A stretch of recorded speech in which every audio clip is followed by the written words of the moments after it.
రాలేదని బాధపడుతున్నా 35 వచ్చినాయి ఇంకా పెళ్లి కాలేదు. ఆ మాత్రం కూడా అర్థం కాదు మా ఇంట్లో ఆడాళ్ళకి. ఛ, మన ఫన్నీ గడ్ చెప్పినట్టు అందరినీ కాదని ఎవరో ఒకరిని పెళ్లి చేసుకోవాల్సింది. అయినా ఇంట్లో వాళ్ళు కాదని అలా చేసుకుంటా చెప్పు. హ్మ్.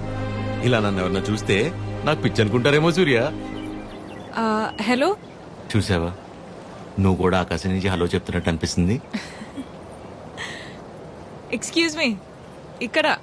ఎక్కడమ్మా? హాయ్ అండి. హాయ్, మీరు? ఆ రోజు నైట్ వర్షం ఆటోలో హెల్ప్ చేశారు కదా. మీరా? Sorry. It's okay. Aadya. Chiru. ఏం చేస్తున్నారు? ఏం లేదండి, ఒక చిన్న కళ్యాణ మండపం ఉంది, అది నడుపుకుంటూ అది ఉంటాను. కాదండి, ఆ, ఇక్కడేం చేస్తున్నారు? ఎవరితో మాట్లాడుతున్నారు? ఓహో అదా, సూర్యుడితో అండి. ఏం లేదండి, ఈ మధ్య మన బాధని చెప్పుకుంటుంటే వినేటప్పుడు బాగానే వింటున్నారండి, కానీ పక్కిలు మోసేస్తున్నారు. అందుకే మనుషులతో కాకుండా ఆ